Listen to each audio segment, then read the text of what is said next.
sehubungan dengan telah dilaksanakannya pendataan keluarga tahun 2021 yang dilaksanakan pada bulan April, 1 April sampai 31 Mei.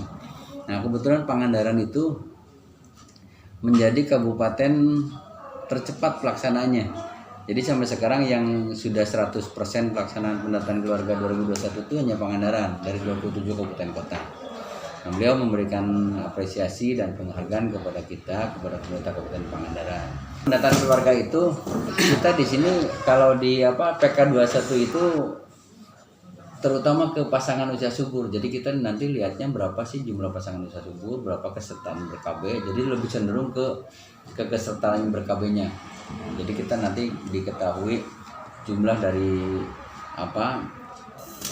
pasangan usia subur kita se-Kabupaten Pangandaran, kemudian pemakaian alat kontrasepsinya. Jadi dari sejumlah pasangan usia subur itu berapa sih yang memakai alat kontrasepsi, berapa yang tidak. Nanti kan yang tidak jadi sasaran kita untuk kegiatan selanjutnya. Kemudian yang memakai alat kontrasepsi juga diantaranya kalau misalkan mereka pakainya non EKJP, kita dianjurkan untuk ganti cara ke MKJP. Nah, nanti dari situ kita kelihatan bahwa ada sekian yang pasangan usia subur, ada sekian yang pakai kontrasepsi, ada sekian yang belum. Nah, itu untuk kegiatan berikutnya. Dan PK 21 ini juga tidak mencerminkan jumlah penduduk Kabupaten Pangandaran. Karena ini skupnya kan nasional, PK 21 ini secara nasional serentak di seluruh Indonesia bulan April sama Mei. Nah, jadi itu tidak mencerminkan jumlah penduduk yang ada di Kabupaten Pangandaran. Juga tidak mencerminkan jumlah KK yang ada di Kabupaten Pangandaran. Karena itu kan kalau jumlah penduduk, jumlah KK itu adanya di catatan sipil. Kalau kita lebih spesifik ke ber-KB-nya gitu. Jadi ke bidang KB-nya. Jadi bukan kalau misalkan kenapa ini berbeda dengan jumlah penduduk yang di Pangandaran, karena kita nggak mencerminkan itu. Yang mencerminkan jumlah penduduk yang ada di Kabupaten Pangandaran. Sebab PK 2021 ini kan skupnya nasional. Jadi ketika ada seorang kakak yang sudah tinggal di Pangandaran 6 bulan, walaupun misalkan KTP-nya Tasik atau KTP-nya luar Pangandaran, nah itu bisa didata di Pangandaran. Dan dengan catatan nanti di tempat tinggal yang bersangkutan itu tidak didata gitu. Jadi tidak double. Jadi yang sudah didata di Pangandaran itu tidak akan terdata lagi di tempat yang lain. Misalkan KTP-nya bukan KTP Pangandaran, tapi mereka karena tugas, karena kerja, misalkan di Pangandaran itu didata di Pangandaran. Nah, nanti kalau didata di kabupaten asalnya dia tertolak datanya, jadi nggak bisa diinput. Karena ini kan cukupnya nasional. Nah, misalkan kalau si A sudah didata, nanti nggak akan terdata lagi di kabupaten yang lain. Karena kalau double itu yang satu pasti tertolak, datanya tidak bisa diinput. Jadi ini karena cukupnya nasional, jadi tidak menggambarkan jumlah jiwa, jumlah kakak, tidak menggambarkan itu. Karena satu kakak atau pasangan usia subur yang ada di sini, walaupun misalkan KTP-nya bukan KTP Pangandaran, itu bisa terdata di sini. Demikian juga di kabupaten kota lain sama.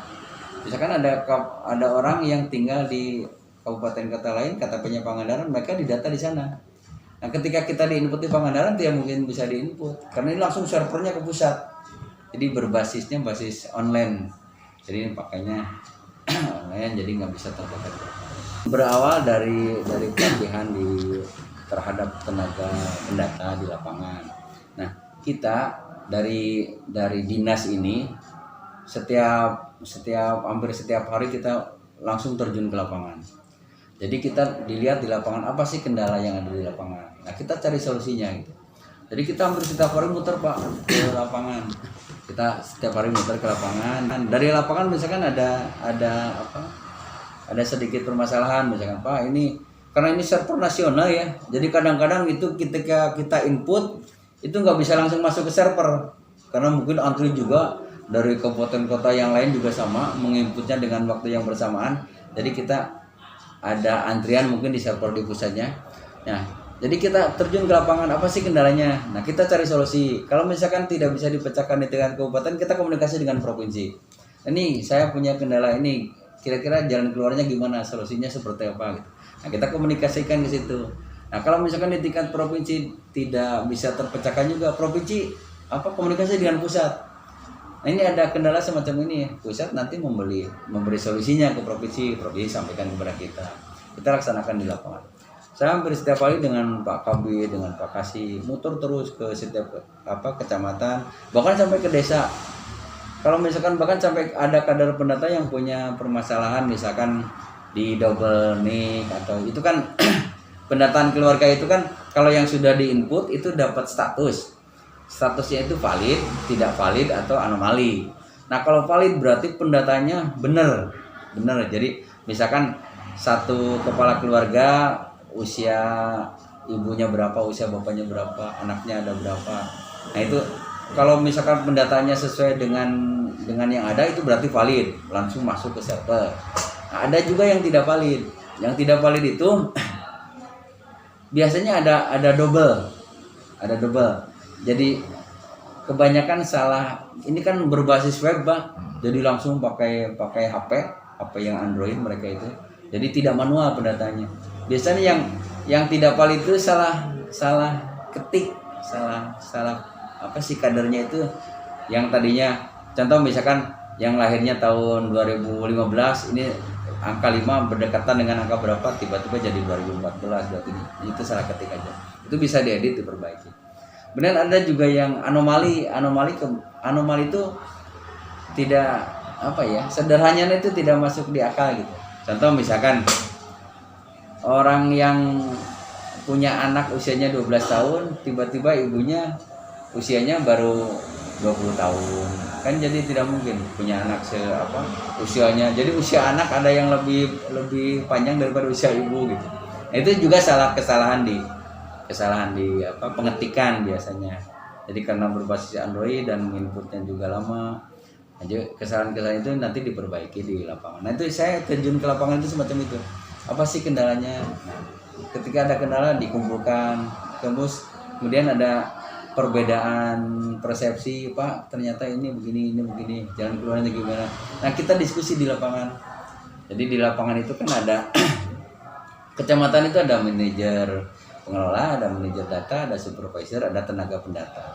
Nah, kita kumpulkan solusinya semacam apa. Kalau misalkan tidak bisa terpecahkan yang tadi, kita komunikasi ke provinsi, tidak bisa di provinsinya komunikasikan ke pusat.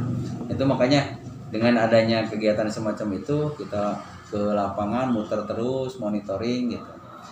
Memberikan solusi dari permasalahan-permasalahan yang ada di lapangan. Nah, kita alhamdulillah bisa sesuai konsisten gitu. Dari awal kita di depan terus. Ketika kabupaten kota lain baru 5%, kita udah 8-9% gitu. Dari awal dulu. Kabupaten lain baru 40, kita sudah 50 gitu. Jadi kita konsisten terus naik di atas. Jadi sampai sekarang 100% ini paling pertama Pangandaran. Bahkan kalau nggak salah beberapa waktu ke belakang itu 2 harian ke belakang nasional juga belum ada yang 100%. Kabupaten kota di seluruh Indonesia belum ada yang 100%. Tapi memang waktunya masih ada. Kan sampai tanggal 31 sampai hari Senin itu terakhir, tapi masih ada waktunya. Sekarang Jumat, Sabtu, Minggu, Senin ada 4 hari lagi. Jadi mereka masih menyelesaikan untuk mengejar 100%, kita malah sudah di 100%. Nah, kemarin Pak Kepala Perwakilan BKPN Provinsi Jawa juga memberikan apresiasi yang setinggi-tingginya kepada pemerintah Kabupaten Pangandaran dengan selesainya pendataan PK lebih paling duluan selesai. Paling duluan tercepat selesainya di 100% gitu. Kita waktu evaluasi pertengahan Mei kita masih di tertinggi di nasional di pertengahan Mei itu. Jadi persentase penyelesaian walaupun waktu itu belum 100%, di angka sekitar 90%-an lah. Tapi kita tertinggi waktu itu di nasional pertengahan Mei masih tertinggi. Yang penyelesaiannya masih tertinggi di angka sekitar 90-an lah, 90%-an. Orang lain masih di 80-70%, kita sudah capai 90%. Nah, tapi ini nanti di akhir di tanggal 31 kita belum tahu apakah orang lain bisa nyusul Pangandaran di 100% atau gimana. Ini kan online ya. Jadi Jadi langsung ke server ke pusat. Jadi kita nggak tahu bahwa kita sudah di 100% itu nanti ada feedbacknya dari pusat gitu. Jadi kita sudah tahu bahwa kita input data sekian persen itu dari pusat datangnya. Hampir setiap hari ada lapor feedback dari pusat. Ini kabupaten ini sekian persen, kabupaten ini sekian persen. Karena online kan jadi langsung kita input. Jadi ada juga yang sudah di input tapi belum masuk ya karena mungkin penuh itu jadi antrian.